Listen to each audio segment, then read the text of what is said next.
இருக்கிறோம். அப்போ உலகம் உண்மையாக இருக்கிறது என்று எடுத்து பிடித்து கொண்டு வாழும் மனிதன், அப்போ நானும் இருக்கிறேன்.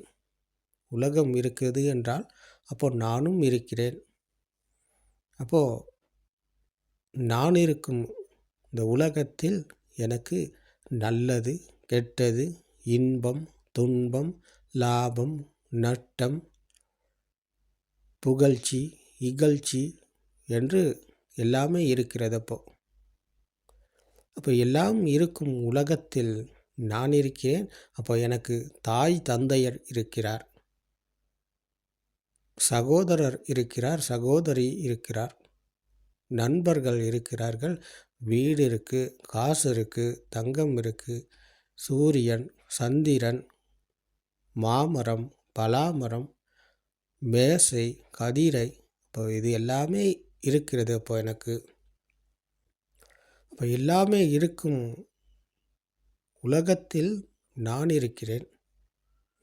அப்போ இதுதான் அஸ்ருத்தவத் புத்தக்ஜன மித்யா துஷ்டிக்க உம்மந்தக என்ற பூமி, இதுதான் கர்ம பூமி என்று பகவான் புத்தர் அவர்கள் போதிக்கிறார்கள்.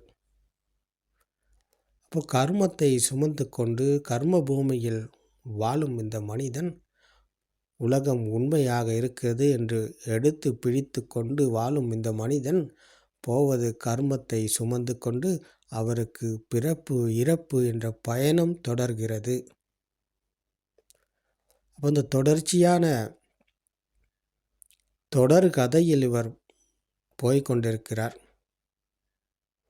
அந்த தொடர் கதைக்கு ஒரு முடிவு இல்லை. இந்த தொடர் கதைக்கு முடிவு கண்டவர் இந்த உலகத்தில் யாருமே இல்லை. எல்லாருமே இந்த தொடர் கதைக்கு அகப்பட்டு தான் இருக்கிறார்கள்.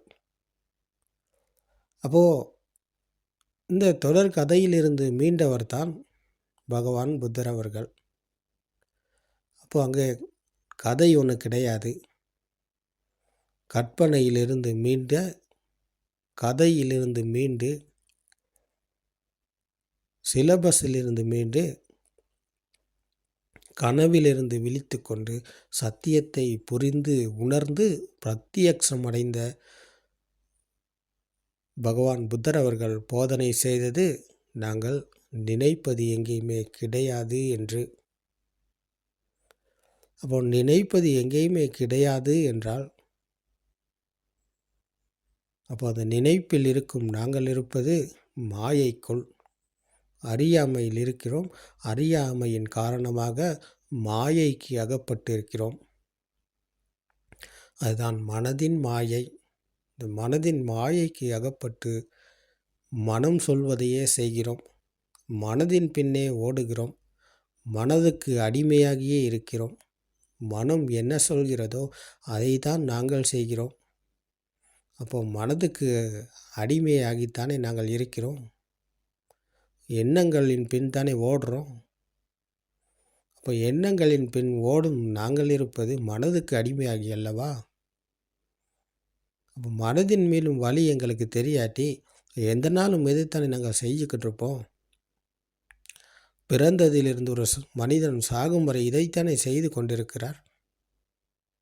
மனதின் பின் ஓடுறாரு, எண்ணங்களின் பின் ஓடுறாரு. அந்த ஓடி அவருக்கு எங்கே முடிவு இருக்கிறதுன்னு பார்த்தா எங்கேயுமே முடிவு இல்லை. இதுக்கு ஆரம்பமும் இல்லை, முடிவும் இல்லை. முடிவில்லாத தொடர்கதையான இந்த பயணத்தை அவர் ஓடிக்கொண்டே இருக்கிறார். களைத்து போய் தடுமாற்றத்துக்கு உள்ளாகி வேதனையில் வெந்து கடைசியில் இறந்து போகிறாரு. அப்போ இவருக்கு இருப்பது இவர் இருப்பது மாயையில் அல்லவா? இவர் இருப்பது கற்பனையில் அல்லவா? அப்போது மாயையிலிருந்து மீண்டால் அவர் கற்பனையிலிருந்து மீள்வார். கற்பனையிலிருந்து மீண்டால் அவர் கனவிலிருந்து விழித்து கொள்வார். கனவில் இருந்து விழித்து கொண்டவருக்கு ஏதாவது எங்கேயாவது இருக்கிறதா? அப்படி ஒன்று எங்கேயுமே கிடையாது. அப்போது தம்மம் வினா நத்தி பிதாச்ச மாதா என்கிற தர்மத்தை சரணடைந்தவருக்கு, சத்தியத்தை கையாண்டவருக்கு, சத்தியத்தை கண்டவருக்கு இந்த உலகத்தில் எதுவுமே உண்மையாகாது. உலகம் என்பது ஒரு எண்ணம் மட்டுமே. அது எங்கே இருக்கிறது என்று பார்த்தால் அது மனதில் தான் இருக்கிறது. அப்போ தாய் தந்தையர் என்றால் அது எங்கே இருக்கிறது? வெளியில் இருக்காரு தாய் தந்தையர்? இல்லை, அது ஒரு எண்ணம் மட்டுமே.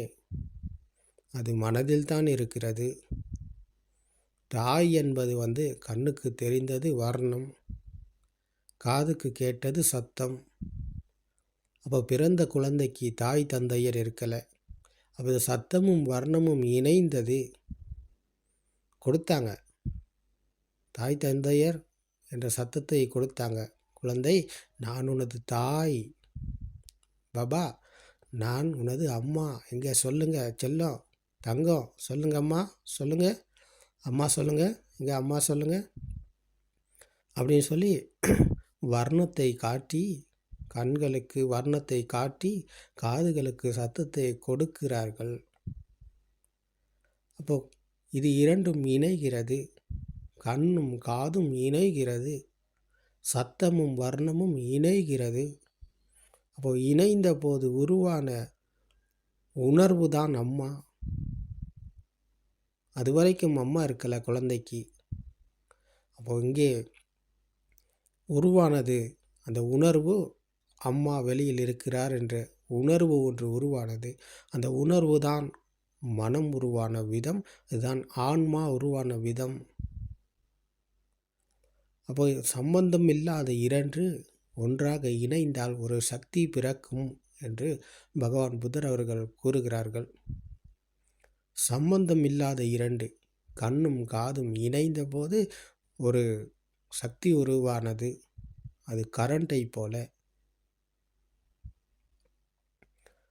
நெகட்டிவ் பாசிட்டிவ் என்ற இரண்டு வயர்கள் இணைந்ததுனால தான் இன்றைக்கி கரண்ட்டை பாவிக்கிறோம், மின்சாரத்தை பாவிக்கிறோம். இப்போ இதே போல் கண்ணும் காதும் இணைந்தது தான் அம்மா. சத்தமும் வர்ணமும் இணைந்தவர் தான் அம்மா. அப்போ அது வெளியில் இருக்கிறது என்று உணரத் தொடங்கியது குழந்தை. உணர்வுக்குள் பிடித்து கொண்டது அம்மா வெளியில் இருக்கிறார் என்று. அந்த பிடிப்பு தான் ஆன்மா என்ற துஷ்டி.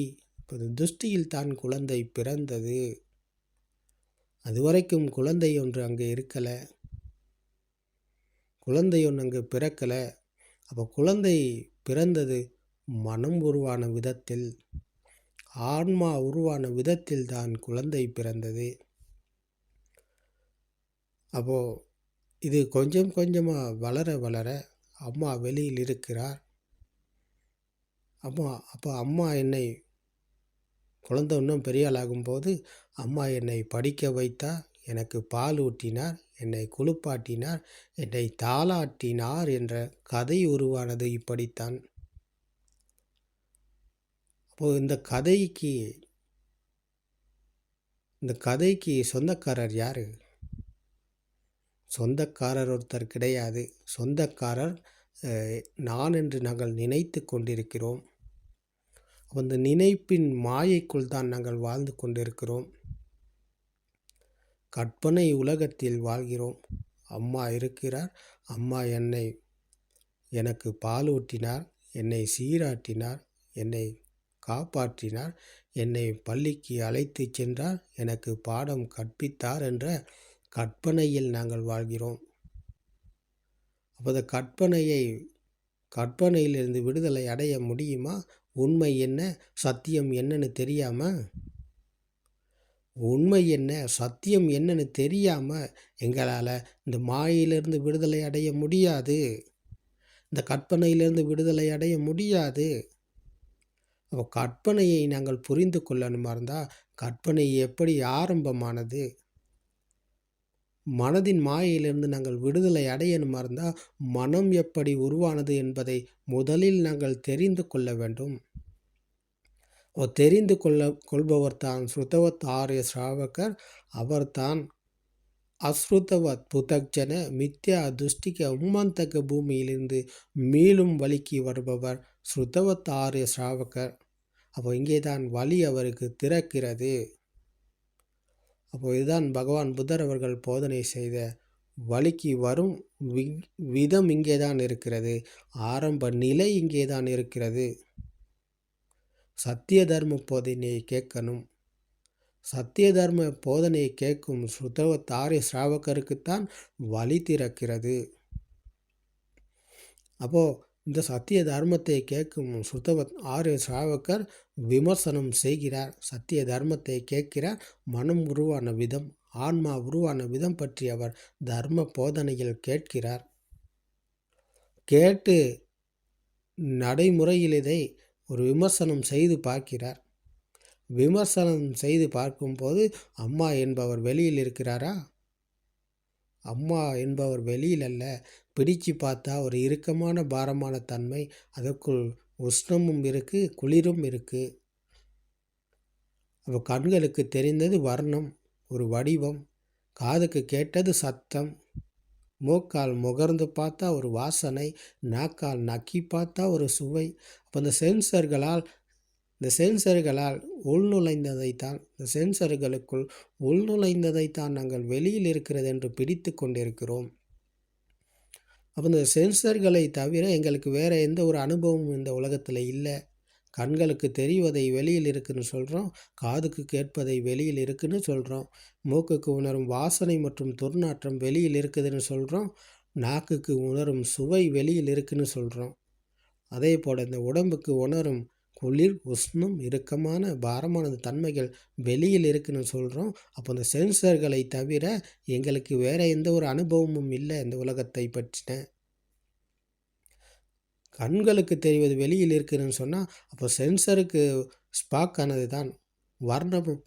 வர்ணமும் கண்ணும் ஸ்பாக் ஆகுது. அப்போ இங்கே ஒரு சிஸ்டம் ஒன்று நடக்குது. கண் என்பது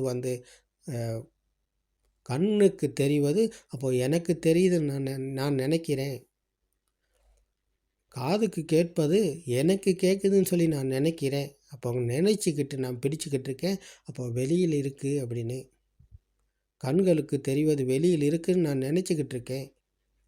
காதுக்கு கேட்பது வெளியில் இருக்குது அப்படின்னு சொல்லி நான் நினச்சிக்கிட்டு இருக்கேன். மூக்குக்கு உணர்வது வெளியில் இருக்குதுன்னு சொல்லி நான் நினைத்து கொண்டிருக்கிறேன். நாக்குக்கு உணர்வது வெளியில் இருக்குதுன்னு சொல்லி நான் நினச்சி கொண்டிருக்கிறேன். அதே போல் இந்த உடம்புக்கு உணர்வது வெளியில் இருக்குதுன்னு சொல்லி நான் நினச்சி கொண்டிருக்கிறேன். அப்போ இந்த சென்சர்களை தவிர எங்களுக்கு வேறு எங்கேயாவது எந்த ஒரு அனுபவமும் இருக்குதா? இல்லை. மாட்டுக்கு உலகம் சிவப்பாக தான் தெரியுமா? அந்த கண்களுக்கு தெரிவது எல்லாமே சிவப்பாக இருக்குமா? அப்போ மாடுக்கு தெரிவது உண்மையா? கரப்பான் பூச்சிக்கு உலகம் சிவப்பாக தெரியுமா? அதுவும் அப்போ கரப்பான் பூச்சிக்கு தெரிகிற உலகம்தான் உண்மையா? இப்போ நாங்கள் கண்களுக்கு கண்ணாடியை போட்டுக்கொண்டு, சிவப்பு கண்ணாடியை போட்டுக்கொண்டு வெள்ளை ரோஜாவை பார்த்து இது சிவப்பு ரோஜான்னு சொன்னால் அது உண்மையா? இல்லை, எதுவுமே உண்மை கிடையாது. அப்போ நாங்கள் மாயைக்குள் தான் இருக்கிறோம். எங்களுக்கு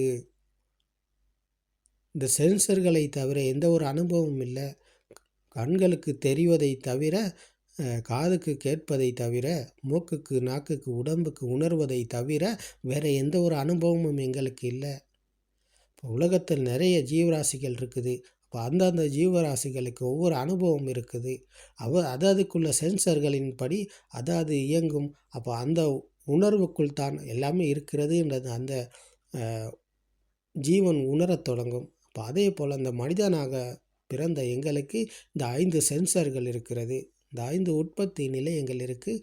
அப்போது இந்த உற்பத்தி நிலையங்களால் உருவானதைத்தான் நாங்கள் வெளியில் இருக்குதுன்னு சொல்லி பிடிச்சு கொண்டிருக்கோமே தவிர அது எங்கேயுமே இருப்பது கிடையாது. அப்போது நாங்கள் இருப்பது இந்த உற்பத்தி நிலையங்களால் உருவானது வெளியில் இருக்கிறது என்று பிடித்து கொண்டு, அப்போது பிடிப்பில் இருக்கும் நாங்கள் இருப்பது மனதின் மாயைக்குள்ள, ஆன்மா என்ற துஷ்டிக்குள்ள. இப்போ ஆன்மா என்ற துஷ்டியிலிருந்து நாங்கள் மீள முடியும். ஆன்மா உருவான விதம் பற்றி தெரிந்து கொண்டால்தான். அப்போ தெரிந்து கொள்பவர் சுத்தபத்த ஆரிய ஸ்ராவகராகிறார். அப்போ அவருக்குத்தான் வழி திறக்கிறது. அப்போ அவர் போகும் வழியானது அனுசோத்தை அல்ல, அவர் போகும் வழியானது படிசோத்தை. அதாவது மனம் சொல்வதை உண்மையினை நம்பி அவர் போக மாட்டார். மனதின் பின் அவர் போக மாட்டார். எண்ணங்களின் பின் போக மாட்டார். அவர் ஒரு அடிமை அல்ல. அப்போது அடிமைத்தனத்திலிருந்து, மனதின் மாயிலிருந்து, கற்பனையிலிருந்து, கனவிலிருந்து விழித்து கொள்ளும் தன்மைக்கு, சத்தியத்தை புரிந்து கொண்ட தன்மைக்கு அவர் போகும் வழியானது படிசோத்தை ஆகிறது. அதாவது சத்தியத்தை கேட்டு அறிந்து கொள்பவர் சுத்தவத்த ஆரிய ஸ்ராவகராகிறார். அப்போ அவருக்கு வழி திறக்கிறது. அவர் போகும் வழியானது படிசோத்தை. அவர் உலகம் உண்மையினை நம்பி போக மாட்டார். அவர் மனதின் பின் போக மாட்டார். அவர் எண்ணங்களை உண்மையினை நம்பி போக மாட்டார். அவர் ஒரு அடிமை அல்ல. அவர் சுத்தவத்தாரிய ஸ்ராவகர். அவர்தான் இந்த உலகத்தை வென்றவர், மரணத்தை வெல்பவர் இவர்தான். அப்போ அவர் போவது துன்பகரமான வழியில் அல்ல, துன்பத்தில் மீளும் வழியில். மனதின் பின் போய் மனதின் மாய்க்கு அகப்படும் வழியில் அல்ல அவர் போவது, மனதின் மீளும் வழியில் போகிறார். அப்போது மனதில் மீளும் வழி, துன்பத்தில் மீளும் வழி, நிர்வாணம் அடையும் வழி, இதுவே நிரந்தரமான வழி என்று இந்த பகவான் புத்தர் அவர்கள் போதித்த இந்த வழிக்கு வந்தவர் இந்த சுத்தவத் ஆரிய ஸ்ராவகர் தான். அப்போ அவருக்கு அம்மா வெளியில் இருக்கிறாரா? அப்பா வெளியில் இருக்காரா? இல்லை, அது ஒரு எண்ணம் மட்டுமே. அம்மா என்றால் ஒரு எண்ணம், அது வெளியில் அல்ல என்ற சத்தியத்தை கையாள்பவர், நடைமுறையில் கையாள்பவர், அன்றாட வாழ்க்கையில் பிராக்டிக்கலாக ஒவ்வொரு நொடியும் இவரால் இதை புரிந்து உணர முடியும். இப்போ புரிந்து உணர்ந்தவர் சத்தியத்தை உணர்கிறார், சத்தியத்துக்குள் விழித்து கொள்ளுகிறார். அப்போது சத்தியத்தோடு இணைந்தவருக்கு அம்மா வெளியில் இருக்காரா? இல்லை. அப்பா வெளியில் இருக்காரா? இல்லை. அப்போது வெளியில் எதுவுமே எங்கேயுமே கிடையாது. நாங்கள் எல்லாமே நினைத்து கொண்டு தான் இருந்தோம். அப்போ நினைப்பிலிருந்து விடுதலை அடையும் வழிக்கு வந்தவருக்கு உலகம் உண்மையாகுமா? அவருக்கு உலகம் உண்மையாகாது. எல்லாமே கற்பனை, எல்லாமே மனதில் தான் இருக்கிறது. மனதில் இருக்கும் எண்ணங்கள் உண்மையா? இல்லை. அவர் மனதில் மேலும் வழியில் பயணிக்கும் போது எண்ணங்களின் பின் போக மாட்டார். அப்போ எண்ணங்களின் பின் போகலனா அவர் மனம் சொல்வது உண்மையா? அப்போ அவருக்கு எண்ணங்கள் உண்மையா? அவருக்கு இல்லை. எண்ணங்கள் உண்மை கிடையாது, மனம் உண்மை கிடையாது. மனது என்பது மாயை, அது கற்பனை, அது ஃபேண்டசி. அப்போ மனதில் மீளும் வழியில் பயணம் செய்யும் இந்த சுத்தவத் ஆரிய ஸ்ராவகர் மனதில் மீள்கிறார், துன்பத்தில் மீள்கிறார், நிர்வாணம் அடைகிறார் என்று பகவான் புத்தர் அவர்கள் போதிக்கிறார்கள். அப்போது இவருக்கு தாய் தந்தையர் என்று எங்கேயாவது இருக்கிறாங்களா யாராவது? இல்லை, அப்படி ஒருத்தர் கிடையாது. அதெல்லாமே லௌகிகம், அதெல்லாமே இல்லற வாழ்க்கையில் வாழும் மனிதன்